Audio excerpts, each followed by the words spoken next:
এত সুন্দর কবিতার মিল, এত লালিত ভাষা, সুমধুর কণ্ঠ আমি ইতিপূর্বে কোনোদিন আপনার মুখ থেকে শুনি নাই। আমার খুব ভালো লেগে গেছে হুজুর, একটু অনুমতি দেন আমি এই কোরআন শরীফটা, এই সূরা আর রহমানটা কাবার চত্বরে গিয়া এক পাশে দাঁড়িয়ে, বিশেষ করে রকনি ইয়ামিনের পাশে দাঁড়িয়ে আমি কোরআন আর রহমান সবাইকে শোনাবো, একটু অনুমতি দেন। নবী বলে, তোর তো সাহস কম নয়, প্রকাশ্যে আজান দিতে পারি না, জামাতে নামাজ পড়তে পারি না, আর তুই কাবার চত্বরে গিয়া কোরআন শরীফ মানুষকে শোনাবি। আব্দুল্লাহ বিন মাসুদ বলে, হুজুর মরণের ভয় আমার, মরণের ভয় আমার। বলা বাহুল্য বাজান, আমি বক্তা মানুষ তো, একটা আলোচনা করতে গেলে আর একটা আলোচনা বেঁধে যায়, আবার ওইদিকে চলে গেলে, বাম দিকে চলে গেলে আমার 2 মাইল এদিকে চলে যায়, আবার আর একটা ঘটনা ডান দিকে আবার 2.5 মাইল চলে যায়, আগানো যায় না। সংক্ষিপ্ত আকারে বলতেছি, নবীজি একদিন 5 জন সাহাবীর সামনে বসা, 7 জন খলিফা, হযরত আবু বকর, হযরত ওমর, ওসমান, হযরত আলী এবং আব্দুল্লাহ বিন মাসউদ। নবীজি 5 জনকে সামনে রেখে বললেন, আমি নবীর জীবনে 3টে জিনিস ভালো। আবু বকর বলে, আমার কাছে 3টে জিনিস ভালো, কারোর সাথে কারো মিল নাই।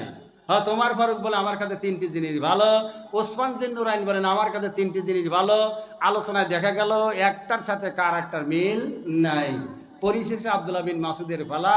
আব্দুল্লাহ বিন মাসুদের ঘটনাটা না বলে পারতেছি না। আব্দুল্লাহ বিন মাসুদ বলে, হুজুর আমার কাছে 3টে জিনিস প্রিয়, তার মধ্যে একটা হলো আমি রোগা জীবন ভালোবাসি, ক্ষুধার্ত জীবন 2 নাম্বার ভালোবাসি, 3 নাম্বার আমি মরতে ভালোবাসি। নবীজি বলে, তামাম বিশ্বের মানুষ সকলেই নীরব থাকতে চায়, সুস্থ থাকতে চায়, তুমি সকলের উপরে ঊর্ধ্বে আলাদা মানুষ। সকলেই চায় নীরব থাকতে, সকলেই চায় পেট ভরে খাইতে, তুমি সব মানুষের চাইতে আলাদা। সব মানুষই বাঁচতে চায়, বেশি দিন দুনিয়াতে টিকতে চায়, আর তুমি মরতে চাও। বলে, হুজুর মরতে চাওয়ার কারণ আছে, আপনার কথাই আমি মরতে চাই। নবীজি বললেন, আমি কিভাবে তোমাকে মরার কথা বললাম? বলে, আপনি তো বলেছেন আল্লাহর সাথে দেখা করতে হলে জান্নাত ছাড়া দেখা করা সম্ভব নয়, দুনিয়ায় কারো পক্ষে সম্ভব নয় আল্লাহকে দেখা। সুতরাং আমি মরব তো জান্নাতে যাব, আল্লাহর দিদার পাবো, এই জন্য আমি তাড়াতাড়ি মরতে চাই। নবীজি বলে, আব্দুল্লাহ বিন মাসউদ তোমার সাহস তো কম নয়, তোমার স্পর্ধা তো কম নয়। আযান দিয়ে নামাজ পড়তে পারি না, জামাতে নামাজ পড়তে পারি না, তুমি দিবালাকে কাবার চত্বরে গিয়া কোরআন পড়তে চাও, তোমার অন্তরে কি ভয় না? আব্দুল্লাহ বিন মাসউদ বলে, হুজুর গো, আল্লাহ পাক ঘোষণা করেছেন, আল্লাযী খালাকাল মাউতা ওয়াল হায়াতা লিয়াবলুয়াকুম আইয়ুকুম আহসানু আমালা।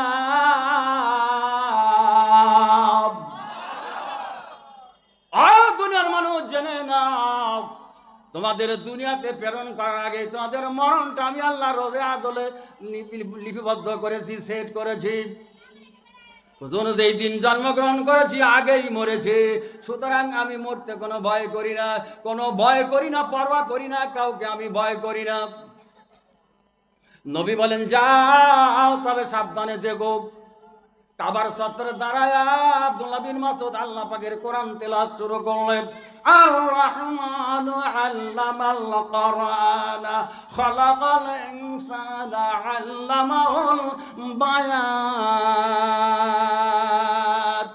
যার কানে যায় সুললিত কণ্ঠ, একের পর এক কাতারে কাতারে ঝাঁকে ঝাঁকে দলে দলে কাবার চত্বরটা মানুষের কারণে ভরে গেল। কাবার চত্বরটা কিন্তু কম নয় বাজান, যারা গেছেন তারা দেখেছে। দোয়া করি আল্লাহ পাক প্রত্যেকটি মানুষকে কাবার চত্বরে নিয়ে যাক। এত হাজার হাজার মানুষ কাবার চত্বর ধরে, গোটা কাবার চত্বর যখন মানুষে ভরপুর হয়ে গেল, একজন গিয়ে খবর দেয়, তার নাম আবু জেহেল। দারওয়ান নদর বৈঠকের হলো সভাপতি, বড় লেতা। কি লেতা? আর আসতে বলে, বসে হুক্কা একটু দূরে ললের মাধ্যমে মুখ দিয়া তামাক টানতেছে, আর নাক দিয়ে ধোঁয়া ছাড়ে। আমাদের দেশেও দেখি, যদিও বর্তমান তামাকের প্রচলন নাই আমাদের এলাকায়, পাবনাতে নাই, কিন্তু নেত্রকোনায় এখন আছে, চলতেছে তামাক খায়। বুঝলেন?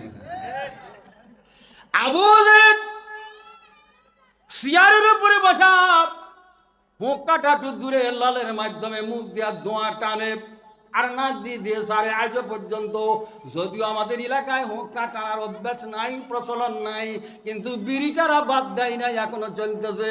মুখ দিয়া বিড়ি টানে আর নাক দিয়া। এটা যেন আবু জেহেলের চরিত্রের সাথে মিলে যায়।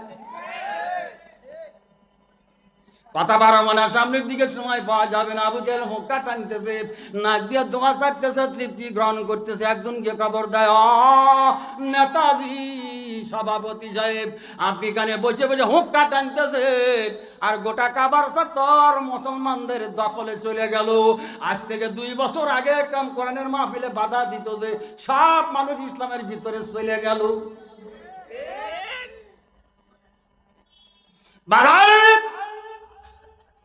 আব্দুল্লাহ বিন মাসউদ কোরআন পড়তেছে, গোটা কাবার চত্বর মানুষে ভরপুর হয়ে গেছে। কবর পাইল একজন, তার নাম কি?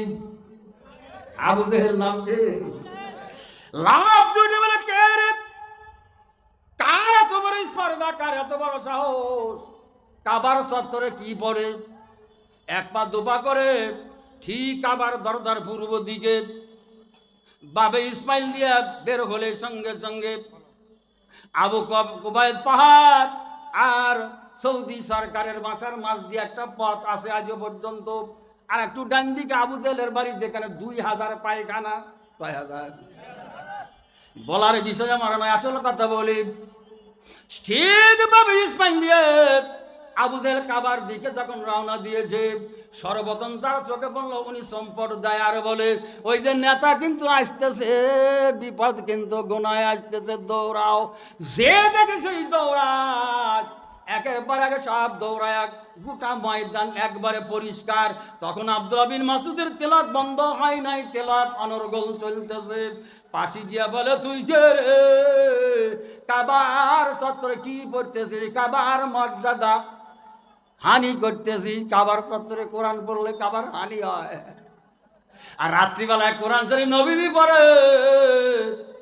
আবু জেহেল, উতবা, সাইবা, উতাইবা, ওলিদ বিন মুগীরা কাবার ঘরের চতুর্দিকে দাঁড়ায় দাঁড়ায় পরে পরে নবীর মুখে কোরআন শুনে। তখন কাবা অপবিত্র হয় না, আর অন্য মানুষ শুনলে কাবার অপবিত্র হয়। বন্ধ করলো, মানা করলো, নিষেধ করলো। আব্দুল্লাহ বিন মাসউদ নিষেধ শোনে না, তেলা চালাই গেল। রাগ করে গুসা করে 2 ডানা চেপে ধরে আস্তে করে কাবার দরজার সাথে আস্তে করে ধাক্কা যখন দিল, এক কোনার সাথে লেখার পারে আব্দুল্লাহ বিন মাসউদের পায়ের একটা ললাট থেকে হাড্ডি ভেঙে গেল। কাটে নাই, ফাটে নাই, রক্ত বের হয় নাই, কিন্তু হাড্ডির মাঝখান থেকে দিবাগ হয়ে গেছে। এক পায়ের উপরে দাঁড়ায় আব্দুল্লাহ বিন মাসউদ তখন তেলাওয়াত চালায় দিলেন। আবু জেহেল দেখে এত দূরে ধাক্কা মারলাম, পা ভেঙে দিলাম, এত ভয় পাইল না, বন্ধ হলো না। হুঁশিয়ারি সংকেত দিয়ে বলে, হলে মাসউদ রে, তোর বাবু হলো হুজাইরের গোলাম, আর তুই তার বেটা, তুই ডবল গোলাম। এই গোলামের বাচ্চা গোলাম, তোর স্পর্ধা তো কম না। কাবার চত্বর কি পরে পরে কাবার অমর্যাদা করতেছ? ধাক্কা দিলাম, পা ভেঙে দিলাম, এরপরে তোর হুঁশ হলো না, খেয়াল হলো না, তেলাওয়াত বন্ধ করলি না, দাঁড়া তোরে মজা দেখেছি। আব্দুল্লাহ বিন মাসউদ বলে, শুধু তোর থেকে আমরা শিক্ষা পাইলাম, মানুষের বিপদ যখন সামনে থেকে আসে, পিছাইতে পিছাইতে যখন পিঠের সাথে দেওয়াল থেকে যায়, তখন আর যাওয়ার জায়গা নাই, তখন নিজ মূর্তি ধারণ করে। কি মূর্তি? নিজ মূর্তি। এবার দেখায় আব্দুল্লাহ বিন মাসউদ নিজেকে প্রস্তুতি করে নিলেন। আবু জেহেল যখন আব্দুল্লাহ বিন মাসউদকে আবার মারার জন্য আগায় আসতেছে, যখন নাগালের ভিতরে আইল, একটা সবেঘাত করছিল, একটা আঘাত যখন করল আবু জেহেলের মুখের উপরে, গালের উপরে যখন আঘাত করলো, সঙ্গে সঙ্গে হামাগুড়ি দিয়া জমিনে লন্ঠন হয়ে পড়ে গেল। বাদান্ডি পড়ার পরেও চোখ দিয়ে জুড়ি ছুটতেছে, দাঁড়ানোর ক্ষমতা নাই। এক থাপ্পড়ে চোখ দিয়ে জুড়ি ছুটে গেছে। কোন মতে একটু হুঁশ ফেরার পরে মাথা উঠায়া এদিক সেদিক তাকায়া তাকায়া দেখে আমি যে থাপ্পড় খায়া পড়ে গেলাম, আমার অন্য কেউ দেখলো কিনা, যদি দেখে আমার প্যাস্টিজ ইস্যু, আমার সম্মান বলি যায়। এবার তাকায় দেখে কেউ নাই, কাবার ছাত্র আব্দুল্লাহ বিন মাসউদ আর আমি ছাড়া এই এলাকার আর কেউ সেখানে নাই। মোটামুটি নিজেকে ইজ্জত মনে করলো। এই দেখেন না, একজন বদমাইশ মারতে মারি খাইতে এই পাড়ার থেকে সেই পাড়া চলে গেল, নিয়ে গেল, কিন্তু আসার খায় পরে না। এরপরে গর্ব করে বলে, আল্লাহ মানুষের মান আল্লাহ বাকি রাখে, এত পিঠা পিটলো আমারও জমিনে ফেলাইতে পারল না। আবার যদি জুতো পিঠা করা যায় বলে, নতুন জুতার বাড়ি খাইছি, ভাঙা জুতো না। বাদান শুধু ইশারা দেব, প্রকাশ করার টাইম পাবো না, নেব না, সমাজ আমার কোলাবে না। আবু জেহেল নিজে মাথা উঠায় দেখতেছে, কেউ দেখে নাই, প্লাস্টিকটা মোটামুটি বজায় আছে। এবার লক্ষ্য করে দেখে আব্দুল্লাহ বিন মাসউদ যে থাপ্পড়টা মেরে দিয়েছে, ও উঠার মতো তাকত নাই, যাই এখান থেকে ভাগায় যাই, নইলে এবার আবু জেহেল যখন হুঁশ পেরে উঠবে তখন আমাকে রাস্ত রাখবে না। এক পা দুপা করে সোজা কাবার দরজা প্রভুর দিকে দিয়া, ওই বাবে জিব্রাইল দিয়া, বাবে ইসমাইল দিয়া ঠিক রওনা দিল দারুল আলকামের দিকে। নবীজি সেখানে সাহাবীদের কাছে ওয়াজ করতেছেন, ও জানে এক পা দুপা করে অনেক দূরে চলে গেছে, তার মানে আবু কুবাইস পায়ের কাছে চলে গেছে। বাদানরে কাবার চত্বর থেকে আবু কুবাইস যদিও কাছে দেখা যায়, হাঁটতে যাইতে অনেক সময় লাগে, এত দূরে চলে গেছে। মোটামুটি যখন হুঁশ ফিরে একেবারেই যখন সে স্থির করলো, এবার উঠে দাঁড়ায় দেখে গোলামের বাচ্চা গোলাম আমার ধরা ছোঁয়ার বাইরে চলে গেছে। পিছন থেকে হুক্কার মেরে বলে, এই গোলামের বাচ্চা গোলাম, আজকে তুই আমার যে অপমান করেছিস, আমি আর এই অপমান সহ্য করতে পারি না। তুই জেনে রেখে দে, তোরে শেষ না করা পর্যন্ত, তোরে না মারা পর্যন্ত আমি বিবির কাছে কোনোদিন রাত্রি যাপন করবো না, মাথায় তেল নেবো না, মধু খাবো না, গোস্ত আমি জীবনে খাবো না, আমি লাবড়া ঘন্টা খাবো, আমি নিরামিষ খাবো, আমি মাছও খাবো না, গোস্তও খাবো না, মাথায় তেল নেবো না, মধু খাবো না, বিবির কাছে কোনোদিন শয়ন করবো না। তোরে না মারা পর্যন্ত তুই যাবি কই? আমার যে অপমান আজকে করেছিস, তুই গোলামের বাচ্চা গোলাম, তুই শুনে রেখে দে, তোরে না মারা পর্যন্ত আমি ক্ষান্ত হব না, বর্ণিত কাজগুলি আমি জীবনে কোনোদিন করব না। এবার আব্দুল্লাহ বিন মাসউদ পিছন থেকে তাকায় দেখতেছে অনেক দূরে আবু জেহেল হুঙ্কার মেরে হুঁশিয়ারি সংকেত দিতেছে। পিছন ফেরে তাকায় আবু জেহেলকে লক্ষ্য করে বলেছে, আবু জেহেল রে, তুই জেনে রেখে দে, তোর ওই হুঙ্কারে আমি আব্দুল্লাহ বিন মাসউদ কোনোদিন ভয় পাই না। তুই কসম করলি আমারে না মারা পর্যন্ত তুই বিবির কাছে শুবি না, মাথায় তেল নেবি না, মধু খাবি না, গোস্ত জীবনে খাবি না, যতদিন পর্যন্ত আমারে না মারতে পারবে। তুইও শুনে রেখে দে, আমার আল্লাহ যদি চায় তোর মতো আবু জেহেলের জানটা কবজ করার জন্য আমি আব্দুল্লাহ বিন মাসউদকে আজরাইল বানায়াও তোর কাছে পাঠাইলেও পাঠাইতে পারে। জোরে কান আমিন। এমন খেলা খেলে রে আমার আল্লাহ, এমন খেলা খেলে রে, শুকনাতে সোলা ডোবায়া পাথর ভাষায় সাগরে, লুল্লে মায়ুরে। জোরে কান আল্লাহু আকবার। আমার আল্লাহ যখন যা খুশি তাই করতে পারে, ঠেকানোর মতো কোনো প্লেয়ার, কোনো বৈজ্ঞানিক, কোনো শক্তিশালী, কোনো কামান, কোনো নিজা কাজ করে না। আমার আল্লাহটাই বহাল হয়। জোরে কান্না আল্লাহু আকবার। বাইরে একটু আগায় বসতে হবে, এই যে ফাঁকা জায়গাগুলো একটু জোরে, একটু ফাঁকা জায়গা বন্ধ করে বসেন। কেউ কথা বলবো না, কথা কি বলবো আমি আপনাদের শোনায় দিচ্ছি। আমার সাথে সাথে বলেন আল্লাহ আল্লাহ আল্লাহ আল্লাহ আল্লাহ আল্লাহ আল্লাহ আল্লাহ আল্লাহ আল্লাহ আল্লাহ আল্লাহ আল্লাহ আল্লাহ আল্লাহ আল্লাহ আল্লাহ লা ইলাহা ইল্লাল্লাহ লা ইলাহা। একটু আগান আগান জিকির করেন আল্লাহ আল্লাহ আল্লাহ আল্লাহ আল্লাহ আল্লাহ আল্লাহ আল্লাহ আল্লাহ আল্লাহ আল্লাহ আল্লাহ আল্লাহ লা ইলাহা লা ইলাহা ইল্লাল্লাহ মুহাম্মাদুর রাসূলুল্লাহ। সকলে বলেন সাল্লাল্লাহু আলাইহি ওয়াসাল্লাম। ভাইজিরা, ভাইয়েরা, আব্বাজিরা, আপনাদের সামনে যারা দাঁড়া আছেন, তা আপনাদের সামনে কি বসার জায়গা নাই? আপনাদের সামনে কি বসার জায়গা নাই ভাই? যদি থাকে, আমার বাড়ি পাবনা, এই ঢাকা, আমরা একই রাজধানীর মানুষ। আমি এখান থেকে, আমি একজন নাজুক মানুষ হিসাবে, নালায়েক গুনাহগার হিসাবে এই হাতটা আপনাদের পায়ে ধরলাম ভাই, একটু বুঝে পড়ে। আমি গুনাহগার, আমার মতো নালায়েক এখানে একজনও নাই। আমি নিজেকে স্বীকার করি, যেখানে যাই স্বীকার করি। কিন্তু জেনে রেখে দেন, এই হাত গেলা পাক দুইবার করে কাবার গিলাপ ধরাইছেন। একবার 2014 সালে, আবার এই 2023 সালে, সপরিবারে 2 ছেলে ওর মা সহ আবার ওমরাই গিয়ে আল্লাহ পাক গিলাপ ধরাইছে হাত কান দিয়ে। সেই হাত কান আপনাদের পায়ের উপর রাখলাম বাজার, একটু দয়া করে বসে পড়েন, একটু বসেন। বেশি সময় তো কষ্ট দেওয়া হবে না। কালকে এখানে এই কোরআনের মেলা বসবে না, কোরআনের মেলা এখানে জমবে না ভাই, সকলে একটু বসে পড়েন। আমি বলতেছিলাম, আব্দুল্লাহ বিন মাসউদ আবু জেহেলের প্রশ্নের জবাবে বলে, ওরে আবু জেহেল, তুই জেনে রেখে দে, আমার আল্লাহ যদি চাই তোর মতো গুনাহগারের জানটা কবজ করার জন্য আমি আব্দুল্লাহ বিন মাসউদকে আল্লাহ আজরাইল বানায় পাঠাইতে ঘোরাইতে এক পায়ের উপরে ল্যাংরাইতে ঘোরাইতে দারুল আলকামে গিয়া দি। যাওয়ার পরে নবীকে সালাম দিয়ে বলে, ইয়া রাসূলুল্লাহ ইয়া সাদাইকাব, আসসালামু আলাইকা ইয়া রাসূলুল্লাহ ইয়া হাবিবাল্লাহ। কাবার চত্বরে গিয়ে যেই কার্যটা সম্পাদন করেছে, আবু জেহেলকে যেভাবে শায়েস্তা আমি করেছি, আবু জেহেল আমারে মারার জন্য ফোন করেছে, আমার আর রাস্তা রাখবে না, জিন্দা রাখবে না। হুজুর আমাকে এই মক্কা থেকে সালার চলে যাওয়ার জন্য একটি ব্যবস্থা করে দেন। আমি তো ল্যাংরা হয়ে গেছি, খোঁড়া হয়ে গেছি, জোরে দৌড়াইতে পারবো না। এক পায়ের উপরে খোঁড়াইতে আমি যদি চলতে থাকি, পিছন দিকে এসে কাফের বাইরে আমারে ধরবে, আমারে দুনিয়ার থেকে বিদায় করে দেবে। হুজুর আমার একটু দূরে যাওয়ার ব্যবস্থা করে দেন। নবীজি বলে, আবু বকর বলে, ইয়া রাসূলুল্লাহ ইয়া হাবিবাল্লাহ, লাব্বাইকা ইয়া রাসূলুল্লাহ ইয়া সাদাইকা। হুজুর আমি হাজির, কি করতে হবে বলেন। নবীজি বলে, আবু বকর তুমি কি বোঝো না? এখন তোমার কি করার দরকার? তুমি কি নিজ কানে শুনলে না? আব্দুল্লাহ বিন মাসউদ বলতেছে তারা যাওয়ার ব্যবস্থা করে দেওয়া লাগবে। ও খোঁড়ায় বেশি দূর যাইতে পারবে না, কাফেররা ধরে তারে মেরে দিবে। তুমি এখন কি করবে? তুমি কি বোঝো না?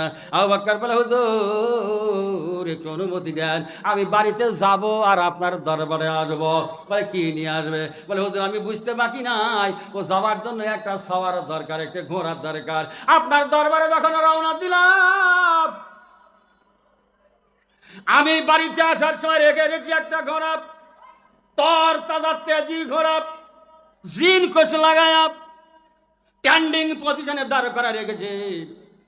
আমি প্রস্তুত করে রেখে এসেছি, আমার একটু অনুমতি দেন, আমি বাড়িতে যাব আর আসবো। নবীজি বলে, আবু বকর রে, ঘোড়া কেন রেডি করে রেখে আসলে?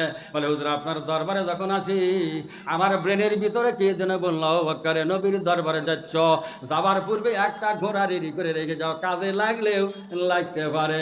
আমার মনের কথায় সাই দিয়ে একটা ঘোড়া রেডি করে রেখে এসেছি, হুজুর একটু অনুমতি দেন, আমি যাবো আর ঘোড়াটা নিয়ে আসবো। এবারে ঘোড়া নিয়ে আসলো।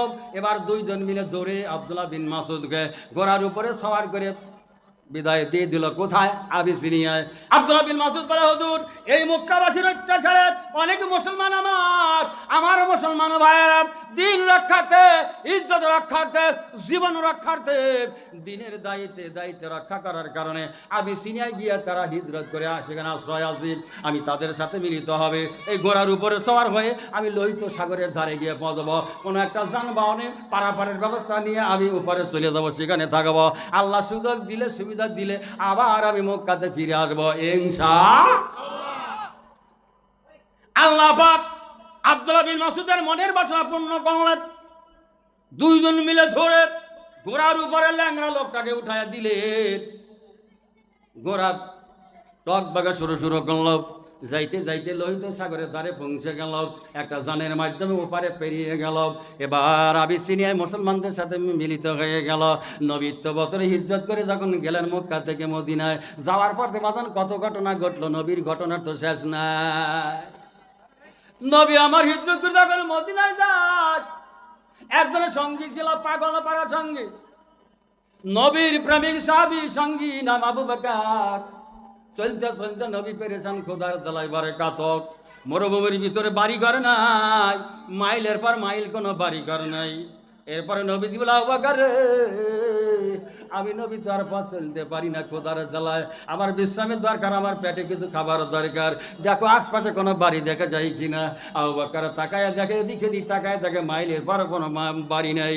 এবার একটা দিকে তাকায় দেখে একটা বাড়ির নিশানা পাওয়া যায়। এবার নবীকে ডাক দিয়ে বলে, হুজুর গো, একটা বাড়ির পরিচয় পাইলাম, ওই যে দূরে দেখা যায়। এবার বলে, আবু বকর আমার দূরে ধীরে ধীরে ধীরে রওনা দাও, বাড়িতে যাওয়া লাগবে, সেখানে কিছু খাওয়া লাগবে, বিশ্রাম করা লাগবে, চলো যাই বাড়িতে হাজির হয়। আবু বকর বলে, আরে নবীজি তখন বললেন, ধরো আমার ধরো, ওই বাড়িতে যাওয়া লাগবে। আমি কয়েক কদম নবীর সঙ্গে চলতে না চলতে বাড়ির উঠানে হাজির হয়ে গেলাম। জোরে কান মারহাবা, একটু জোরে হবে না বাজান মারহাবা। এবার উঠানে দাঁড়ায় নবীজি বলে, আবু বকর বাড়ির দরজায় করা নক করা, খটখট খটকে শব্দ করো। এবার দরজায় করা গাছ করা হলো, ভিতর থেকে একজন মহিলা কণ্ঠে জবাব দিল, কে গো আপনি কে? আমার দরজায় করা গাছ করেন আপনি কে? বলে, শুধু আমি একা নয়, আমার সঙ্গে আর একজন আছে, সংখ্যা হলো 2 জন। বলে, কোত্থেকে আইছেন? বলে, মক্কা থেকে আসছি। জিনা মিন মক্কা ইলাল মদিনা, আমরা মক্কা থেকে রওনা দিয়েছি, আমার গন্তব্যস্থল হলো মদিনা, সোনার মদিনা। বলে, কি করা লাগবে? বলে, ঘরে কোনো খাবার থাকলে আমাদেরকে একটু খাওয়ান, আমাদেরকে সুস্থ করেন। মহিলা কণ্ঠে সংক্ষেপ করে বলতেছি, বাদান আমরা বক্তা মানুষ, একটা কথাকে রং সং লাগাইয়া আধা ঘন্টা চালাইতে পারি, এই ক্যাপাসিটি আল্লাহ আমাদের দিছে, কিন্তু তা নেব না, সংক্ষেপ করে বলি। এবার মহিলা কণ্ঠ বলতেছে, মহিলা বলতেছেন, আরে মারে পথিক, ও পথিক, খাবার দাবি করতেছেন, আমাদের অবস্থা ভালো নয়, ঘরে কোনো খাবার আপনাদের দেওয়ার মতো কায়দা নাই। এবার নবীকে জানাল, হুজুর ওই মহিলা বলতেছে বাড়ির ভিতরে কোনো খাবার নাই। বলে, আবার বলো, একটু পানি দিতে বলো। বলে, পানি চাইলে? বলে, পানি তো এখন ঘরের ভিতরে নাই, আমার স্বামী আছে বকি ছাড়াইতে মরুভূমিতে গেছে, আসার পথে কূপ থেকে পানি নিয়ে আসবে, তারপরে খাবারের ব্যবস্থা হবে, আমার ঘরে খানাও নাই, কোনো পানিও নেই। আবু বকর বলে, হুজুর ঘরেতে খাবার নাই, পানি নাই। লক্ষ্য করে দেখে ঘরের দরজার সামনে একটা বকরি বান্ধা। বকরিটা হলো বাজার রোগা সুগা, হাঁটতে পারে না, দাঁড়াতে পারে না, জীর্ণ শীর্ণ শরীর নিয়ে দরজার কাছে বান্ধা আছে। নবীজি বলে, আবু বকর ঘরের মালিকার কাছে অনুমতি না, ওই বকরিটা দোহাই আমরা খাই। আবু বকর বলে,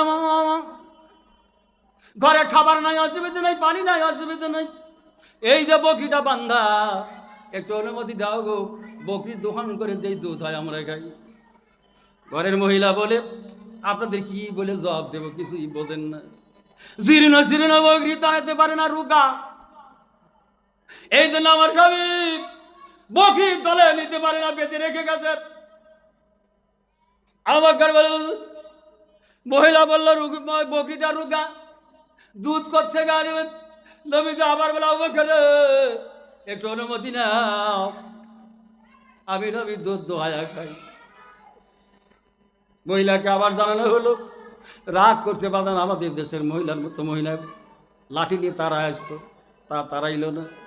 আস্তে কণ্ঠে বলে, এতবার বললাম রোগা বকরির দুধ দোহানো যায় না, দুধ দেয় না, জীবনে প্রযোজনশীল হয় নাই, পেটে বাচ্চা হয় নাই, দুধ কোত্থেকে আসবে? বলে, একটু অনুমতি দেন, দুধ বের হলে আমরা খাবো, অসুবিধে নাই।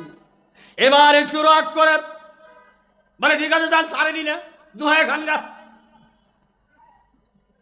অনুমতি দিল, নবীজিকে খবর দিল, হুজুর অনুমতি দিছে, বকরি দোয়ানোর অনুমতি দিছে। নবীজি বলে, আবু বকর একটা পাত্র চাও, কিসে করে দুধ দহন করব? বলে, মারে একটু, আমার লাগে না, অন্য জায়গাতে, মারে মা একটা বর্তন দাও দুধ দোহানোর জন্য। বলে, আপনারা বর্তন দিয়ে কি করবেন, এক ফোঁটা দুধ তো বের হবে না। নবীজি বলে, আবু বকর একটু অনুমতি দাও, অনুমতি দাও, একটা পাত্র চাও। একটু রাগের মতো করে ছোট্ট একটা পাত্র দিছে, বলে, এইটি করে দোহায়া খাও। নাম হলো, ওই গৃহিণীর নাম হলো উম্মি মাবাদ, পুরুষের নাম হলো আবু মাবাদ। ছোট্ট পাত্র দিছে, আবু বকর ফেরত দিলে, বলে, এইটাই হবে না, বড় পাত্র দেন। মহিলা বলে, সাংঘাতিক লোক রে, দুধ এক ফোঁটা হবে না, পাত্র দিলাম, আবার বড়টা চায়, বড় বালতি থেকে নেন, দোয়েন খানগা। নবু হাতের হাত দিল, বকরির গায়ে তখন হাত বোলায় দিলে, বকরি আর রোগা নয়, বকরি আর সোগা নয় গো, হৃষ্টে বেঁচে শরীরে সাথে অবস্থায় দাঁড়ায় আছে। কিতাবে পড়েছি উম্মে মাবাদ ঘরের দরজা দিয়ে তাকায়া দেখে দুইজন সঙ্গীর ভিতরে একজন সঙ্গী যার চেহারা দেখলে চন্দ্রের আলোচনা হার ম্যানেজার। নবীজির যেমন প্রশস্ত ললাট, নাকটা শুক্ত, চুলগুলি কুকুরের রূপ। মিশরের মানুষ তামাম বিশ্বের ভেতরে বেশি সুন্দর, নারীর আরো বেশি সুন্দরী। হযরত ইউসুফের জন্মস্থান হলো মিশর। সমস্ত নবীদের ভিতরে আমার নবীর চাইতে নবী ইউসুফ ছিলেন দেখতে বড় সুন্দর, এর চাইতে হাজার গুণে বেশি সুন্দর আমার নবী, মায়ার নবী উম্মতের খান। বাজার সুবাইলে বলে সামনের দিকে নবীজি বকরির গায়ে হাত ধরার সঙ্গে সঙ্গে পেটে বাচ্চা নাই, জীবনে দুধ দেয় নাই, স্তনের ভিতরে আল্লাহ পাক দুধে ভরপুর করে দিলে বকরি দোয়ানো শুরু হলো। যেই বর্তন দিয়েছিল বর্তন একেবারে টুবু টুবু। আবাক্কার খাইলে নবীজি খাইলে, খাওয়ার পরে বাদ বাকি দুধটা যখন উম্মে মাবাদের কাছে দিলে, উম্মে বাবা তাকায় দেখতেছে এই বকরির উলান থেকে আল্লাহ এত দুধ দিছে, না জানি লোকটা কেমন। বাজারের সংক্ষেপ করি বলি নবীজি খাইলেন, আবু বকর খাইলেন, বাদ বাকি দুধ বালতি ভরে দুধ গৃহিণী কর্তার কাছে ফেরত দিয়ে দিলে। আবু বকর আরাম করলেন, বিশ্রাম করলেন, নবীজি আরাম বিশ্রাম করে রওনা দিলে। একটু পরে আবু মাবাদ বাড়ির মালিক বকরির পালনে বাড়িতে আসলো। আসার পরে দেখে আবার জীর্ণ জীর্ণ বকরি, অসুস্থ বকরি সুস্থ হয়ে দাঁড়ায় আছে। উঠান থেকে দাঁড়ায় দাঁড়ায় বলা, বিবি রে আবার বকরির কন্ডাক্টরে ঔষধ কই, কোন কবিরাজে ঝাড়ফুঁক করে ভালো করলো। উম্মে মাহমুদ বলে, স্বামী গো যাবো এমন ঘটনা। একটা লোক এসে বকরি দোখাইল, ঘটনাগুলি বলল। বলে সেই লোকটা কই রে, সেই লোকটা কই? ওই লোকটাকে এক নজর দেখার জন্য মুখ কাবু মিশে আমি এই মরুভূমির ভিতরে ঘর বানায় অপেক্ষা করছি যে আমি জানি তোরা 3 দিন পরে আমি দেখেছি মক্কার নবী উম্মতের কান্ডারি কাফেরদের অত্যাচারে মক্কা ছেড়ে একবার মদিনাতে রওনা দেবে, এই পর্যন্ত ঘর বানায় এখানে বসিয়া দি। ও বাজার সংক্ষেপ করে বলি, সময় গোলামে না, হিজরত করে মক্কা থেকে গেলেন নবী মদিনাত। দ্বিতীয় হিজরির সনে মুসলমানদের প্রথম জিহাদ হয়, সেই জিহাদের নাম হলো বদরের জিহাদ। আবিসিনিয়া থেকে সমস্ত মুসলমানগুলি এসে বদরে হাজির হলো। মদিনাবাসী বদরে গেল, মক্কাবাসীও বদরে গেল। এবার বদরে যাইতে চাই না, আবু জেহেল জানে যদি যায় আর ফেরত আসা সম্ভব নয়, যায় না। এবার ইবলিস শয়তান আবু জেহেলের আড়ালে আবু জেহেলের মূর্তি ধরে যুবকদেরকে লালায়া দেয়, আর আমি তোদের নেতা বলতেছি চল জিহাদের ময়দানে যাই, আমি আছি না। সংক্ষেপ করে বলি লালায়া লালায়া সবদেরকে বাইর করল। যুবকরা একেবারে উৎকণ্ঠা, জিহাদের ময়দানে যাবে, মুসলমান শেষ করবে, কোরআন উৎখাত করবে। আল্লাহ পাক বলেন পারবে না, পারবে না, পারবে না। ইউরিদুল্লাহু লিয়াতফিউ নূরাল্লাহি বিআফওয়াহিহিম ওয়াল্লাহু মুতিম্মু নূরিহি ওয়ালাউ কারিহাল কাফিরুন। কোশ্চেন খারাপ পারবে না, এই কোরআনের শহীদ আমি আল্লাহ পাকের হাতে। সংক্ষেপ করে বলি, জিহাদের ময়দানে সংগঠন হয়ে গেল। বাজানলে মুআদ এবং মুআওয়াজ অল্প বয়সের 2 সন্তান। নবীর দরবারে জিহাদের দর কৌশল করে জিহাদে গেলেন। বাদেন এই ঘটনা যদি আমি বলে আমার ওয়াদ আবার বাম দিকে 2.5 মাইল দূরে যাবে, যাইতে চাই না। অল্প বয়সের 2 জন সন্তান নবীর কাছে জিহাদে যাওয়ার অনুমতি নিলেন। বড় কৌশল করে কৌশলের আইন ঘটনা যদি বলে আমার ওয়াদ আবার ডান দিকে 2 মাইল পাছায়া যাবে, যাইতে চাই না। বাদান এই মাদ এবং মোহাম্মদ দেখতে ছোট, বয়স কম, মানুষের অলক্ষ্যে মানুষের বগলের নিচ দিয়ে দিয়া দৌড়াইতে দৌড়াইতে একেবারে দলের শেষে গিয়া, একেবারে সাহাবীদের কাফেরদের দলের বাইরে গিয়া, একেবারে পিছনে গিয়া দেখে একটা লোক আড়াআড়ি ভাবে ঘোড়া দিয়ে এদিক যায়, একবার এদিকে যায় একবার। এবার একজন দেখাই দিল তার নাম আব্দুর রহমান বিন আওফ।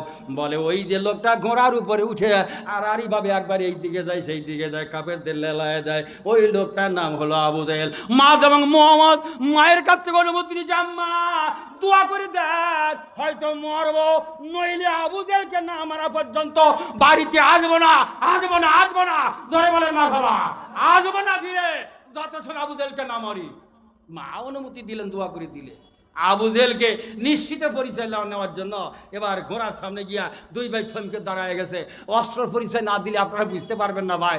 এ অস্ত্র নাই, মুসলমান সংখ্যায় 313 জন, এরপরে অস্ত্র নাই, তলোয়ার নাই, ঢাল নাই, তলোয়ার নাই, রাধা নাম শিকদার, ঢাল তলোয়ার কিছু নাই, ঘোড়া নাই, যুদ্ধাস্ত্র কিছুই নাই। নবীজি বলে ওই গেছে খেজুর গাছের ডাগুর ভাঙিয়ে আনো, বাগ্যে ভাঙিয়ে আনো, পাতা ছড়াও, আমার কাছে দাও। নবীজি ভাঙিয়ে মাঝখান থেকে 2টা টুকরা করে করে 2 জনের হাতে দেয়। ফলে আল্লাহর নবীর হাতের দেওয়া এই খাজুরের বাগ্যে শুকনা ঢাল, তাজা ঢাল, তলোয়ারের মতো কাজ হয়েছে। জোরে কার মারহাবা। সোনার আব্বাজান ভাইজান, সেই নবীর হাতের দেওয়া মাদ এবং মোহাম্মদ ঘোড়ার সামনে দাঁড়ায়া আবু জেহেলকে লক্ষ্য করে বলে, আংটা আবু জেহেল, আপনি কি আবু জেহেল? মানে নিশ্চিত হইতেছে খবরটা ঠিক নেবে। ঠিক আবু জেহেল একটা ফ্যাক্টরি আছে না, এত বড় নেতা, যদি মুখ দিয়ে বলে হ্যাঁ আমি সেই আবু জেহেল, তাহলে একটু অপমান নষ্ট হয়, মানটা যায়, অপমান থাকে, অপমান হয়ে যায়। এই জন্য মুখ দিয়ে কথা না বলে মানে মুড নিয়ে নেতা নেতৃত্ব বজায় গিয়া মাথা নয় বলতেছে। বলে ঠিক আছে, নিশ্চিত হইলাম। এবার বল তুমি নামবে না নামাবো? আল্লাহু আকবার, আর আসতে বলেন আল্লাহু আকবার। সওয়ালদের 2 সওয়ালের কথা শুনছেন, আপনি কি নামবেন না নামাবো? তাই নামে নাকি? ওই পুষ্কের কথায় নামে নাকি? মোটামুটি নিজেকে ফ্যাস্টিস বাজার রাখার জন্য খানিকটা বসে বলে ঠাকের সাথে সাথে 2 ভাই সামনের ঘোড়ার 2 পায়ের উপর আঘাত করছে, গিরিয়ে গিরিয়ে গিরে বলেন তো এই গরুমারের উপরে যেটা মারছে 2 ভাগ হয়ে গেছে, হামাগুড়ির সামনে পড়ছে। 2 ভাই 10-এ বেশি বাড়ি, 10-এ বেশি বাড়ি বোঝেন তো আমাদের পাবনার ভাষা, এটা 10-এ বেশি বাড়ি। 22 বাড়িতে একেবারে উঠার কাম শেষ, পড়িয়ে আছে উপর হয়ে। যুদ্ধর ময়দানে মুসলমানদের জয় হলো। নবীজি এবার চাইলেন, এই তো কে পারবি, তোরা কে পারবি রে? আবু জেহেল নিশ্চিত মরার খবরটা আনি দিতে। মাদ এবং মদ দাবি করছে তারা নাকি মারছে, আসলে মরছে কিনা এটা তো খবরটা আনার দরকার। আব্দুল্লাহ বিন মাসউদ বলে, হুজুর আমাকে একটু অনুমতি দেন, আমি যাব। পা ভাঙছিল 2 বছর আগে ঠিকই, কিন্তু সারিয়ে গেছে, ব্যথা আছে, কিন্তু হাঁটতে পারি এখনো, জোরে দৌড়াতে পারি, হাঁটতে পারি, অসুবিধা নাই, অনুমতি দেন। নবী অনুমতি দিলে সংক্ষেপ করে বলতে চলে গেলেন জিহাদের ময়দানে। যেইটা কাফের দেখে চিহ্নিত করে যে এটা না আবু জেহেল না, যারে খুঁজি তারে পাই না, যেটা খুঁজি যাকে ঘুরি তাই তাকে পাওয়ার জন্য খুঁজতে আর খুঁজতে দেখে একটা লাখ উপর হয়ে পড়ি আছে, মুখটা নিচের দিকে, চিনা যাচ্ছে না। আব্দুল্লাহ বিন মাসউদ পা দিয়ে ঝেঁটি দিয়ে একটু কাজ করে উপর মানে চিৎ করে শোয়াইলেন। আমার কথা বুঝতে না কথা, ইশারায় বুঝে না, সব ওয়াজ করে শ্বাস করা সম্ভব নয়। পা দিয়ে একটু হুঁচট মারিয়া চিৎ করে শোয়ায়, মুখ দিকে তাকায় দেখে তো আবু জেহেল, জেনে দিকে আবু জেহেল মুখের ভার নিতম্ব ঠেক হয়ে দিয়ে 2 দিকে দিয়ে ব্রেক করে দিয়ে বসে। ব্রেক করে বলতেন তো সাইকেলের হোন্ডার ব্রেক ধরলে আর যায় না, 2 দিকে ব্রেক, মানে নড়াচড়া কারোর পাই নাই। আবু জেহেল মিটিমিকে তাকায় দেখে আমার বুকের পর বসা আব্দুল্লাহ বিন মাসউদ। এ বসা আরো ধরে বলেন আব্দুল্লাহ বিন মাসউদ। সেই আব্দুল্লাহ বিন মাসউদ যে 2 বছর পর্যন্ত যারে না মারা পর্যন্ত কসম করছিল, সেই না মারা পর্যন্ত অন্য কাজগুলি করবে না, সেই আব্দুল্লাহ বিন মাসউদ এবার আক্ষেপ করে আস্তে আস্তে আওয়াজে বলতেছে, রে আব্দুল্লাহ বিন মাসউদ, এই গোলামের বাচ্চা গোলাম, এই 2 বছর এমন কোনো জায়গা নেই তোর ক্ষতি নাই, কিন্তু পাই নাই, আজকে পাইলাম, আমার নাগালেই পাইলাম, কিন্তু এমন অবস্থায় পাইলাম আমার কিছু করার। আব্দুল্লাহ বিন মাসউদ বলে, তোর কিছু করার নাই, অসুবিধা নাই, কিছু করার ক্ষমতা নেই, ঠিক আছে, কিন্তু আমারটুকু আমাকে করতে দে। এই বলে খন্দকটা বের করছে। এই দেখ, বলে কি করবি? বলে কি করবো, তুই কিন্তু বুঝিস না, তিনি বড় নেতা আসিলি। আবু জেহেল শেষ চাল্লা বা কবল করলেন, সেদিন পালন করলেন, আল্লাহ ইচ্ছা পূরণ করলেন আব্দুল্লাহ বিন মাসউদের মাধ্যমে। আবু জেহেল বলে আব্দুল্লাহ বিন মাসউদ রে, খঞ্জর দিয়ে তুই কি করবি? তোর বলে তোর হলকুম থেকে মাথা ছাড়ায় আর নবীর দরবারে তোর মাথা জমা দেবো। বলে কোত্থেকে কাটবি? বলে হলকুম থেকে কাটলে আমার হবে। এবার আব্দুল্লাহ বিন মাসউদ বলে হলকুম থেকে কাটলে শুধু মাথা জমা দেয় আমার লক্ষ্য। আবু জেহেল বলে না রে, না না না, আমার মাথাটা ছোট্ট করে কাটিস না, আমি বড় নেতা, আমার মাথাটাও বড় করে আর নবীর দরবারে যায় আমি যাই। বলে কেমনে করে কাটবো?